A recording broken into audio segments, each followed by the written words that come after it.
welcome back to our loyal listener. Whoever you are, thank you. Thank you. So I saw this movie last night called Monopoly. It was on one of these websites that is basically, fight the power of world domination, global domination, the big reset, the new world order. And I have to admit, it was a very provocative piece.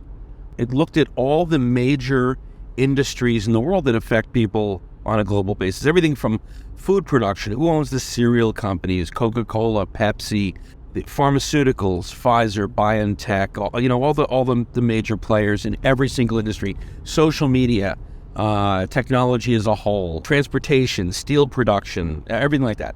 And it basically pointed to the fact that a lot of these companies, all these companies, all had in common basically the top, let's say 5 to 10 shareholders were the same three huge investment firms. Vanguard was one of them, State Street another one, BlackRock. I'm sure Carlyle Group curiously didn't factor into that. That was interesting. But those three, and basically the thesis of the whole piece was that when you have the major investors, the major players invested not just in every single market, but in every single company that are seemingly in competition with others. Both Pepsi and Coca-Cola had the same major shareholders. Then they actually went further than that. It said that the richest families in the world, whose wealth is in the trillions, are basically behind these. I know for a fact that Vanguard and State Street and these other funds also have hundreds of billions, if not more, in state and government pensions, private pensions, things like that. But they're basically saying that the invisible hand of the will of these families and of these major players through these corporations to influence the direction of markets, and they're specifically pointing to the Great Reset. That the phrase has been spoken by politicians, by world leaders going back 20 years or so. And specifically with regard to COVID and all the changes in policy, government, money flow that have taken place in the last 2 years. So that is giving rise to another conversation between us about what you call the Faustian bargain off mic. Let's go back. The first problem is monopoly, or the overpower of a corporate or financial entity that is outsized to the actual importance of the entity. So if you go back to the 50s, 60s, 70s, you can look at AT&T, which was a local telephone monopoly, right? Where when you needed your phone, you called up AT&T, and they were the only provider of landline wired services, and they said, we'll be there in 10 days to wire things up. And you had no choice, right? For the past 40 years after Reagan sort of broke that up, broke up the monopolies, people haven't lived that way. So not everybody understands that prior to Reagan, you had a monopoly in airlines, you had a monopoly in telecommunications, you had monopolies were not seen as these horrible, evil things. They were instituted by governments and managed by governments, right? Let's start with the benefits of those. For example, first of all, for some of our listeners might not even know that AT&T stands for American Telephone and Telegraph. Right. Because what the hell is a telegraph? But essentially, these were companies that revolutionized the industry. AT&T were the ones that really put the wires, not fiber, pre-fiber, put the wires on the poles into neighborhoods throughout this country. Right, for telephones and telegraphs. Exactly. So they would go to a municipality or to a state and be granted by the government an exclusive license to put poles up and wire people's houses. And the bargain there was that AT&T paid for it. Right. Maybe, I don't know if there were government grants, I don't know what the story is, but they were the ones who were willing to do it because it was an enormously expensive proposition. Correct. So what we were talking about was AT&T says, listen, we're willing to come into neighborhoods where we know we're not going to get a lot of telephone business. We're going to spend, $100 million or whatever the number is, putting in these cables and these repeaters and this equipment and these telephone poles. But out of the 100 million, we're not going to we're going to recoup it maybe after 10 years, whereas in other areas we're going to recoup it after 2 years. So it's not economically advantageous for us to wire up every single area, but the areas where people we know are going to use telephones. And the government came in and said, no, we want everyone to have the ability to have access to a telephone, or at least telephone, wires and the network. So we want you to put it into every area, not just the ones that offer economic advantage to you. And in return for that, we'll offer you a monopoly. We'll prevent some up and coming competition from basically stealing your revenue in the in 5 years. Basically helping you make a secure investment. And this happened in all over the place. Like when cell phones came in, I have a friend who worked as a lawyer, worked with one of the cell phone people. They performed an auction, right? And they auctioned off parts of the spectrum.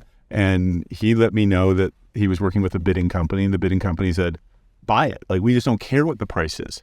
There is no price too high, because once we own that spectrum when it first came online, we can charge whatever we want because we have the monopoly, right? And so the government granted the monopoly. And this is true in almost every industry, right? If you look at Standard Oil, which was one of the first monopolies, they had exclusive rights to certain piping. So they would go to governments and say, we're going to lay down an oil pipe to pipe our oil around your area, but we don't want anybody else to be able to put oil pipes in. We went, okay. So the monopoly or economic control goes hand in hand with government influence and government interaction, right? Almost never do you have a monopoly that just rises up without some sort of what we would call regulatory capture, where the very entity that is trying to be regulated owns or influences the government or entity that is regulating it. And it's a terrible bargain, right? You can look at it at the FDA. The FDA has a number of scandals where the very people that they were regulating either influenced or were so friendly or hired people from the FDA back and got their products through or kept other people's products through because it's a required regulation. Now, this is not to argue that regulation in and of itself is bad and should never be in place. Of course it should. But it is to argue that you should do it as limited as possible, because the flip side issue is you're going to have regulatory capture and control. And you're going to create an unfair marketplace, which in the long run causes problems that we can talk about.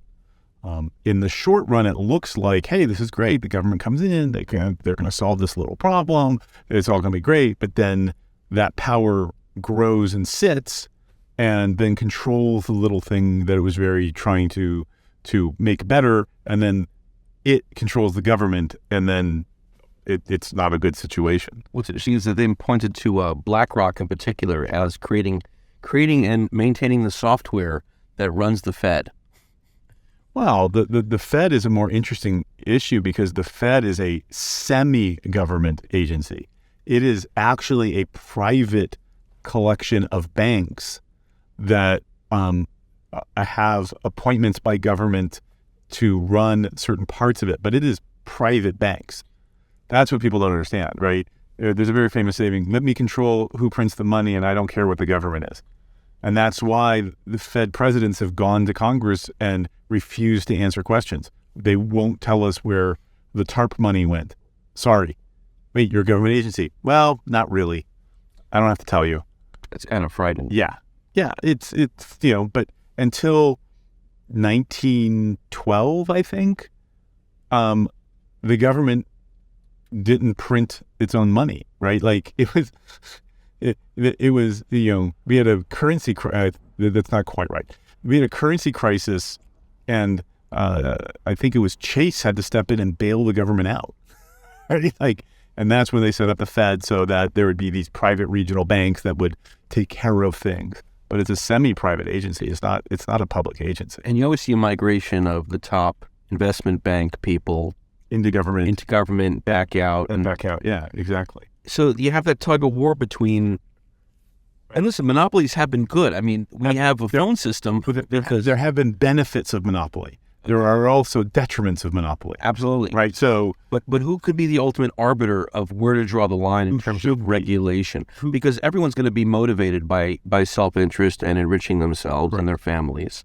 So where do you say you can't leave it to the very people being policed to police themselves? right. And in my work history, I think the most egregious example of regulatory capture, and I think the unfair thumb of the government and industry working together, is in the stock market.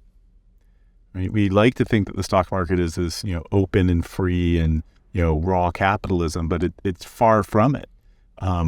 There was something called the Commodities and Futures Trading Modernization Act of I think it was roughly 2000, and that's when we modernized some of the trading of futures contracts and things like that.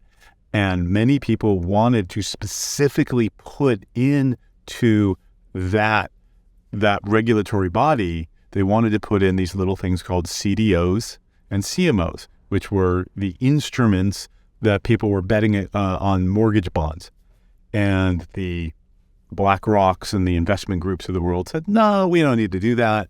And they lobbied and they won, and they were able to create this huge unregulated thing because it was to their benefit, right? Mortgage bonds and the like, and it supercharged and blew up. Now, what's interesting is the government, through Freddie and Fannie, were the ones who participated the most. They were the ones who bought the most and sold the most of those bonds, and the Freddie and Fannie were the first to go bankrupt. So industry affected regulation, and then the government came in and participated in the market that was created and did it for social reasons in order to help lower income people get houses. And despite warnings, they refused to do anything.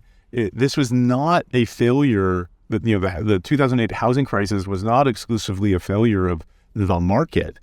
It was a multi-point failure of the market and industry and government working together for their own benefit in mal-affected ways. And in another one that is actually even worse is the actual stock trading that we do every day is, I think, patently unfair. Why?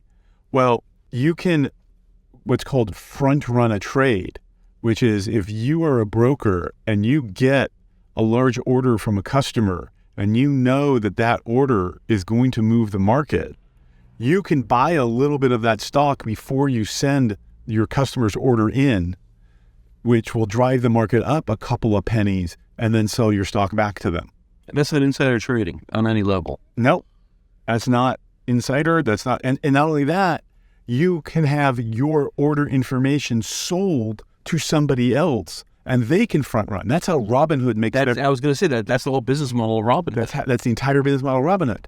So people and the reason is because your order can take 25 milliseconds to get there, and they can tell somebody in 2 milliseconds, and that other person can get their order in 10 milliseconds. So they can, because of a technology arms race, they can get in there and make money.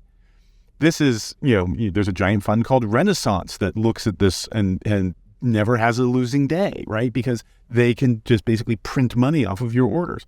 But even worse, there's a marketplace called a dark market, right? Where you can not go to it's actually called dark pools, right? Where you can go, instead of going to the New York Stock Exchange and saying, I want to buy, 1 million shares of Apple Computer, or I want to sell 1 million shares of Apple Computer because you're BlackRock, you can go to a private market where only large players play and sell and buy and sell that stock and then report it the next day.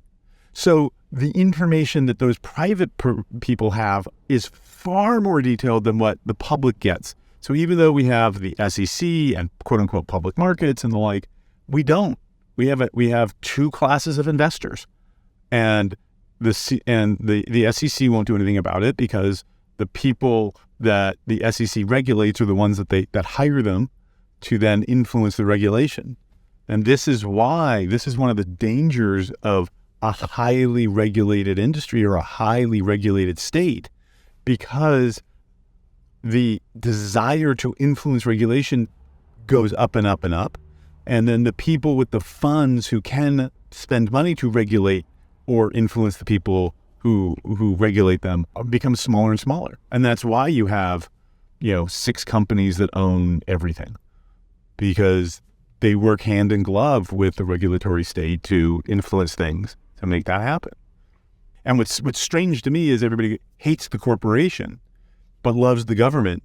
And to me, it's like, don't hate the player, hate the game, right? The game is what's rigged. They're just doing what's in their best interests. I mean, if you could spend a little bit of money and influence a politician and have them write something into a law to grant you an exception to a tax, wouldn't you? Of course you would, if it was legal. Of course you would. Everyone wants to save money on their own taxes. Right. The other guy should pay their fair share. Exactly. Or, a classic example is, I think in the state of California, the state of Washington, they wanted to mandate the calorie count on every meal. And everybody's like, this is a great idea. People will know. It's like, okay.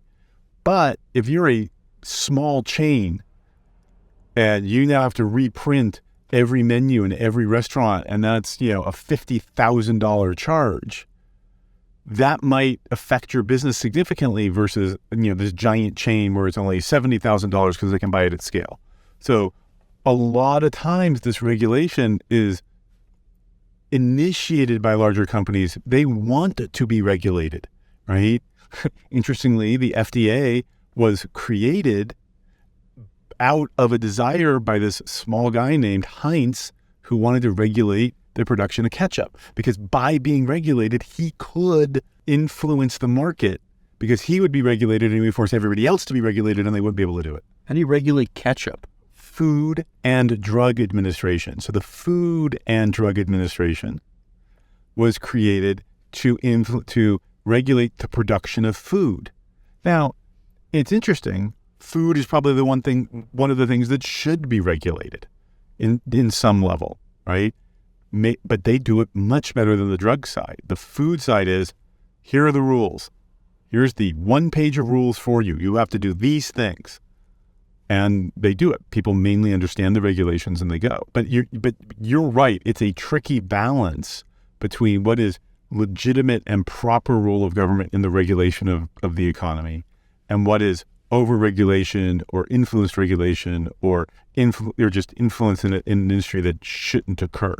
What's interesting about just going back to the FDA for a second, I remember that it's food and drug, but when it came to the supplement market, there was this giant loophole because supplements didn't count as food or drugs. And so therefore it went unregulated. I don't even know if it's still regulated in terms of what people could claim and put into supplements. Right. And it was just this giant gaping hole in the regulations. Absolutely right. You're absolutely right. People made these enormous claims on supplements. So you take this, you'll have put on 10 pounds of muscle by tomorrow morning, and they really couldn't do anything about it because it was out of their jurisdiction. Because it wasn't a drug, and that's where Congress had to rewrite the law, and then Yeah, it's a big problem. But the question is, do you want the energy of the economy and the energy of companies and the energy of people pouring through hundreds of thousands of pages of regulation to figure out the best way for them to take advantage of loopholes in the regulation? Or do you want them to be making products and services and solving problems that people face every day? Right. But okay, this is another sort of catch-22 is that we want smaller government. Some of us do. Well, okay. But let's say we want smaller government, but in order to still impose the regulations that will protect us, the regulations that are just enough regulations, we need a lot of watchdogs, a lot of people studying markets and products and just making sure that, Do you? Right. How else does anything come to anyone's attention? Well, because, look, the FDA let a drug through that created malformed babies in the 1970s, right? And it was, or even more recently, the opioid crisis was caused because the FDA believed the claims of OxyContin and how it was non-addictive, despite evidence that it wasn't. Dope sick, great series. Right, exactly. Worth watching. Totally agree. The regulators were duped and then let themselves be duped and then went to work for the company, and billions of dollars exchanged hands. And doctors were told the FDA approved this claim. The FDA said it wasn't So the doctors did what what they were trained to do, which is follow FDA regulatory guidance. And, hundreds of thousands of people have died or been affected. I mean, it's been a terrible tragedy, all caused by the regulatory state, right? And the purveyors of this horror paid some fines, took a couple $2 billion home, and got themselves kicked out of the pharmaceutical industry. Do they care? Right? They played by, they influenced the rules to advantage themselves, I think did so illegally, and faced no criminal action. None. Because the money was more important to the government. The fine was more important. That fine didn't go back to people. And, in my view, better role of the government is to enforce contract law and allow people to sue, right? Why can't somebody sue them for false claims? Well, their defense is the FDA didn't think it was false, right? The legal barrier got elevated because the government was involved, right? And if it was a more open market and a more open legal system, then the people who did this would face other consequences from their customers. And right now they don't face them to the extent that I think they should.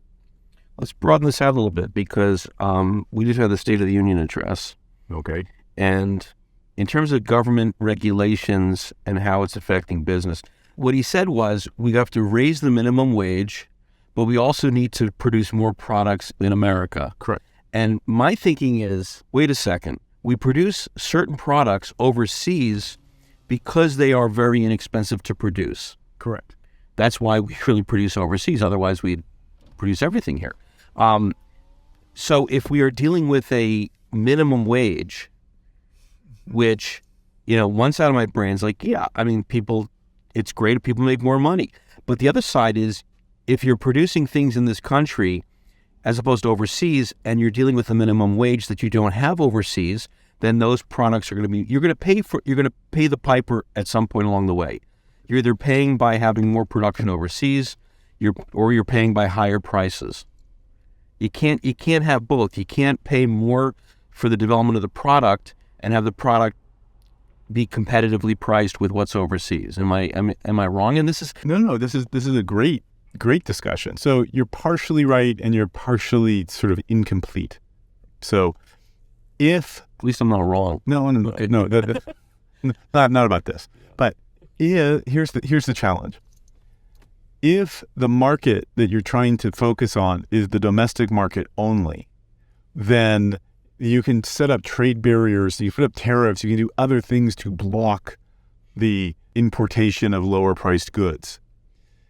However, if you're thinking about a total global market, then you're forced to compete against the lower priced cost of production and your host. There's no way around it. Right? Now, take a step back. There's two issues here, right? The first is globalization, which overall was a net economic benefit to the world at large, right? The average income of people has gone up around the world. Mm-hmm. But for the United States, it's been a disaster for industrial jobs, right? Why would anybody pay $30 or $40 an hour when I can pay $3 a day to do the same job, right? So the average on a very large set of people has gone up significantly, but the average income or the average number of jobs for smaller subsets of people have gone down and sometimes precipitously, right? It's a self-inflicted wound. we still love paying, $40 for a CD player at Walmart. Yes, we do. And we can't do that if we're paying $40 an hour to an employee to put it together here. No, we can't. And that's just the fact. So people, everyone, people say, well, such a trade imbalance, blah, blah, blah. But then they go shopping at Walmart and Kmart, and they enjoy these low prices. And these low prices are simply because the cost of production. But again, the government is subsidizing those low prices in ways that people don't think about. How? Well, until President Trump, there was a postage shipping exception so that you could have lower cost shipping from China to America than within America. And that was a government program. You're saying the government subsidized the shipping of products on those giant boats yes, that are now stuck out in the Pacific. Yes. But they subsidize. Yes. Wow. Okay. Yes, they did. Right. They also created a forced cost imbalance by having a minimum wage. Right. So you can't pay somebody in America anything close to a similar price in China. You just can't. Even if you wanted to, even if there's somebody who is willing to work for it, you can't. I mean, what people don't forget is the minimum wage was instituted as a completely racist instrument. Yeah. Right? It was labor unions and trade associations going to the government and saying, we can't have black people work for less than us. Whoa. You have to have a minimum wage. That was the creation of the minimum wage laws. No way. Right? Now, how many people really know that? Historians do, economic historians do, right? So the minimum wage basically came as an extension of white supremacy. Wow. Wait a second. Bombshell. This didn't make it to the front of the New York Times or the New Yorker magazine. Of course not. Let's just dwell on this a second. The minimum wage, which is now about $15 and well, it's the federal minimum wage is $8 to $9. State wages are $8 to $12, $8 to $15 in some states. Right? And so, but like in California, for example, they're fighting for a minimum wage of $15 an hour, incrementing up to Okay, and people are celebrating that, especially on the left. Yeah. But the origin of the minimum wage, you're saying, was white people in trade unions and trade associations and unions saying, we can't have non-union black people work for less than us. Holy crap. Yeah. Wow. And the super unfortunate problem is there's another layer here, which is then we provide public education to everybody, including, people of color and minorities, and we provide it at such low quality that they don't graduate with any skills. Right? So we provide an education and they come out with very low skills. And it used to be before, back in the day, that something like a fifth or a quarter of all people worked at McDonald's at one time. Why? Because they learned skills to perform there. They learned to interact with people. They learned math. They learned things, and they provided value at the price that McDonald's was willing to pay.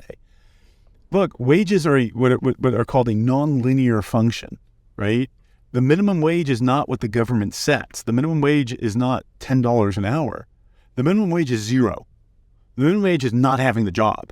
And if there's no increment from 0 to 10, then everybody that was willing to work for $0 to $10 and everybody that was willing to pay $0 to $10 for the value that they would get are unable to perform. They're unable to have a transaction. So you cannot hire a kid to work at your landscaping business for the summer at $6 an hour because he has no skills, but you're willing to train him and you get more than $6 an hour in benefit, right? So if you have a willing party that's willing to pay $6 an hour to do something that's perfectly legal, and you have a willing party that's willing to do it, the government has stepped in and said, we're not willing to let you do that, even though we have a quote-unquote free market. We're not willing to let you provide your labor at a price that we don't think is valuable, nor are we willing to give you the skills to make your labor valuable at the minimum wage that we are mandating. You're going to have a lot of people out of work. Well, not just out of work, but overqualified people working for a lower wage, and less qualified people not having the opportunities. Correct. It pushes labor and pricing. Even though they're willing to do it. So willing to push a mop at McDonald's, you're going to find the most qualified person to pay that $15 and $9 an hour minimum wage to. Because no business can pay money to somebody providing labor if that person does not provide more value than the labor that they're costing. Right. It's simple economics. Right. You don't hire a salesman for $300,000 a year to bring in $100,000 a year. You would fire them very quickly. Right. And that's true at the high end and that's true at the low end. Right. And to top it off, we have this really super weird malincentive of government programs. Right. The government fails to educate people properly. They can't provide labor at a reasonable value to the market, and the government mandates that labor costs a minimum amount of money, so there's a gap there. So then the government steps in and says, oh, well, since you can't find a job, we'll give you unemployment insurance, and if you don't make enough money, we'll give you free housing and free heating and free food coupons and the like.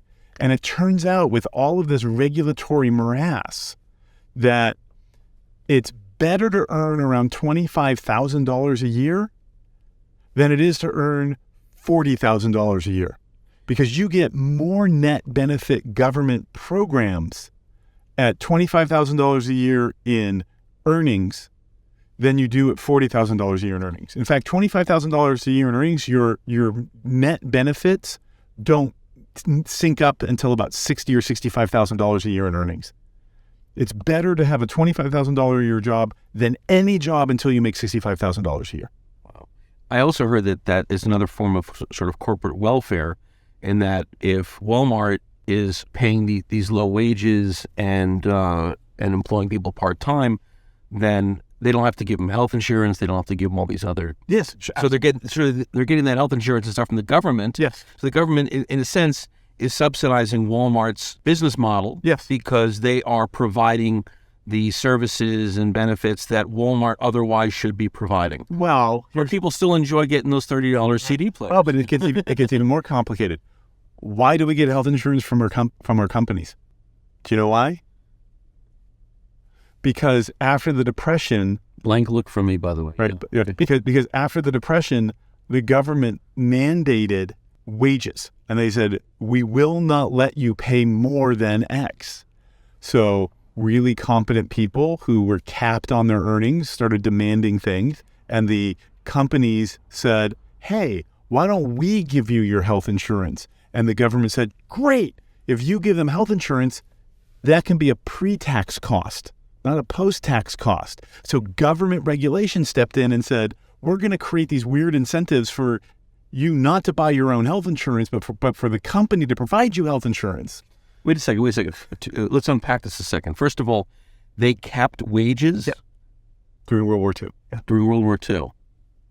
So no one can make more than a certain amount of money. By job classification, things like that, yeah. Okay, so that's when, because you had said did you say the Depression? It was after the Depression. Okay.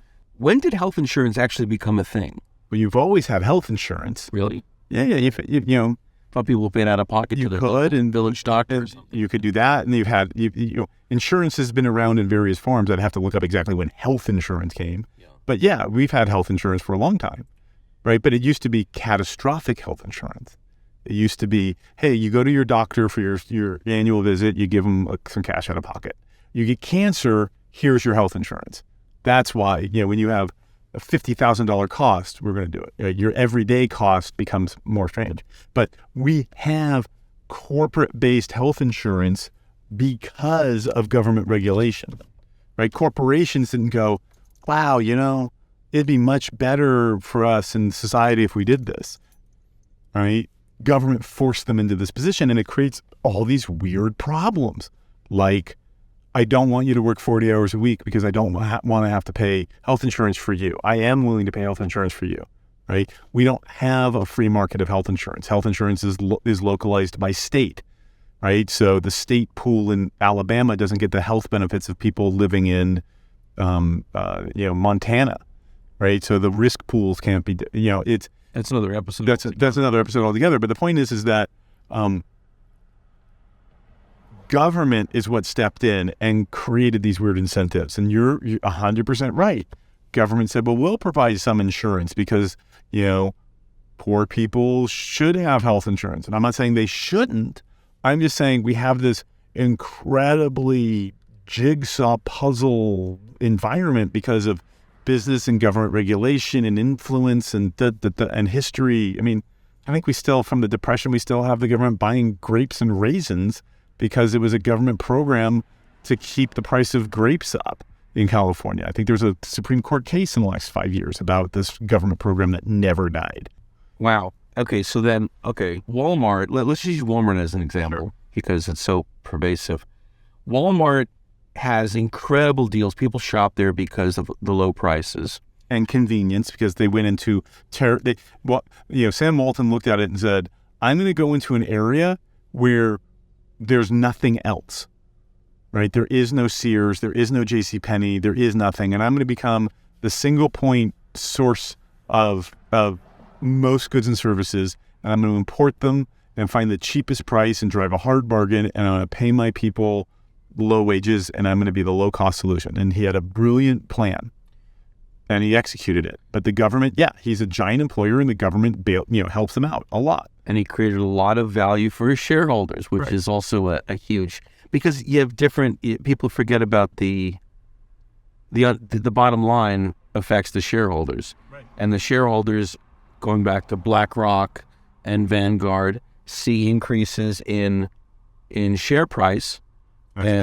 Or dividends, or return on investment, however they get it. So that's a good thing. So the question is, ultimately, what's the goal? The goal of a corporation is to create value for its shareholders, right? Provide a service, whatever it does, as a Google card just passed on. Well, I would say the goal of a corporation is to provide a return on investment for its investors, and there's various ways to do that. That's all I'm saying. Okay, but for the most part, it does it through profits. Generating profits. Right. A company cannot live without profits, period. Right. And so that's really the driving force behind, any endeavor that involves business. Correct. Unless it's a nonprofit, which is not business. But, some nonprofits pay their employees an exorbitant amount of money, and therefore the nonprofit exists. For example, the Clinton Foundation only paid 10% of its nonprofit collections in actual charitable provisioning. Yeah. So there is that. Yeah. It benefited somebody. Yeah. I guess nonprofit just is a generic term. Really, it just goes to the status of the company, not the people working there. Exactly. I was actually surprised. I looked up in the 90s, I forgot the name of some of the really big, well-known nonprofits, the Planned Parenthoods of the world, the American Way, things like that, and the CEOs of these, I don't know why they call them CEOs of nonprofits, but they do, were making in the 90s $500,000, $750,000 a year, and the argument was, well, we have lured them from corporate America. We need their expertise and to make and their connections to make this work. So therefore, we have to pay them a competitive salary. Right. Well, they're also managing, tens of thousands of people and large, complicated organizations, and you need extremely high qualified, skilled people to do that. And the market demands those prices for those people. I mean, that's the market at work. Yeah, but for the guy giving a $10 donation, if $8 of that's going to someone's salary. Right. That's a problem, but that's a use of funds issue, right? I mean, if then again, you can say the other $2 is not getting where it needs to be if you don't have that guy in doing it. So yeah, or gal. Excuse me. Don't be so patriarchal. I'm debating whether I'm going to cut this or leave it in as another faux pas. So, if anything, these conversations kind of illuminate the fact that there's no binary solution to this. It's not this good, that bad. No. It's far more complicated and far more nuanced. But the real question is, what is your primary objective, or what is the primary thought process that drives your thinking around, say, government regulation? Is your primary thinking everybody should have the same slice of the pie? Well, you can create a society where everybody tries to get the same slice of the pie, and they don't work because of something called the Pareto rule, right? Where 80% of the value of something can be extracted by 20% of the people. People have different skills, right? We would never say, well, everybody has to score the same in a basketball game. Everything should be fair, right? People have different skills, different abilities, and it's a competition out there. Or is your primary goal to create as fair and open and level a playing field with as little influence from other people as possible? Well, then you would drive different decisions, right? You would look at problems and say, I don't want to create a rule or regulation that benefits this person and not that person. Regulations can become hindrances if they're not applied fairly and equally, right? Those are completely different things.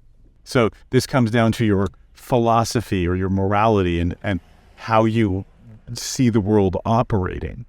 And it's all well and good to say, well, let me rephrase that. What's your definition of fair? Right? We all want fair. I don't think anybody says, I want unfair. But what is fair? Is fair that everybody is equally represented in all jobs and everybody has an equal representation in the money that they have and everybody is equally represented in home ownership and the like? Is that your goal of fair? Well, you can't create that fair if at the same time you want to give people choices and freedoms to do what they want. Because the very choice and freedoms that people express will create unequal results because people make different decisions. And you also find people in one area or time of life stand for something, and then later on, after they've accomplished or they've built, suddenly you have a different perspective. Right. And therefore your decisions change. And that's life, right? But I think Jordan Peterson has it right on this one. You can't have freedom and freedom of choice and freedom of you can't have those freedoms and expect equivalent results. You just can't. It's a logical impossibility, and the more we try to pound that square peg into the round hole, the more caustic and friction and discordant we're going to be in society. Also, equality of opportunity versus equality of outcome. Yeah, that's the shorthand of it. I'm trying to give, but the reason behind it is if you give people as much choice as possible, they're going to choose different things than you expect. You're not going to have equality of outcome because people are not the same, right? Tall people make different decisions in sports than short people. Yeah, no one's paying the big bucks to watch a bunch of 5'6" guys play basketball. Nope. So we're not going to choose to go try to play basketball, right? And you're going to have, a disparate groups. I mean, what a culture or subculture values will differ, right? Does the African American culture value the same things in the same way that the Asian American culture or Indian American or Jewish American or, Hispanic American, do they have the same values? Do they expend the same amount of energy promoting the same ideals? They don't. In some cases that's good and in some cases that's bad, but that's for the individual to decide, not for a government to tell you that this is a good or a bad thing. Because at the end of the day, the government is just other people. And just as African Americans don't want people coming in and saying, what you're doing is wrong, and let me tell you what you're doing is right, and I'm here for the government, nobody wants that, or nobody should want that. And if you do, then that's a whole other conversation. Yeah, running joke. Hi, I'm here from the government. I'm here to help you. It's right. The 8 scariest words. Yeah. Exactly. This episode was supposed to be about something else, We just started the conversation. We'll talk about that other thing. which is how this whole thing came into being, this whole podcast came into being in the first place. Where did we start? We started with the fact Monopoly, with Monopoly, this documentary I saw. not the game. Right. And there's going to be like sequels to this. It is part 1, and I'll post the link to where this can be found. And I'm not saying I agree, I disagree, I agree with some of it, disagree with some of it, whatever. But we'll post things that I think are worth looking at, worth getting, forming your own opinion over. And comments are welcome. Yeah. This conversation can go on. There's thousands, if not more, other examples of regulation, monopolies, things that have worked out for the good, things that have worked out for the bad. Right. But it all falls under the basic rubric of what is the proper role of government in our lives and in our culture. And on one side of the political spectrum, you have, there is no problem, there is no regulation that is not worth government involvement. So it is the total exercise of government power over your life. And that today usually falls under a democratic, left-wing, progressive arm. If there's a problem, the solution is government. They don't see or discount or don't find the problems that government regulations can create that we talked about in this podcast. And on the other side, in general, is the Republican, conservative, libertarian arm, which is government power can be exercised, but should be exercised as little as possible because there are significant problems in doing so. And you can create as many or more problems than the problems that you're trying to solve. This doesn't mean that the Republican, conservative, libertarian doesn't see problems. Of course, there are problems in society. Of course, there are things that are that need improvement. But government is not the solution. People are the solution. People through volunteer work, or people through creating better products and services, or people by creating companies and employing people. That the unbounded creative impulse of people solves more problems than government does, right? That we had a massive revolution in agriculture and a massive revolution in industry in the past 250 years, 300 years, because people wanted to improve their lives, not because the government said, I've got a program to help increase, farming in central England in 1749.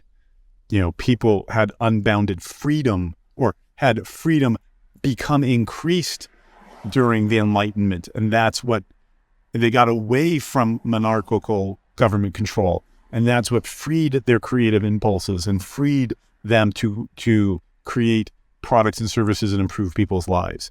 And now we're returning to a much more centralized, government-controlled, we will dictate what you do. And that to some people is a bad thing. And the question is, where do you see that line? And that's the ultimate issue here. To be continued. All right, thanks.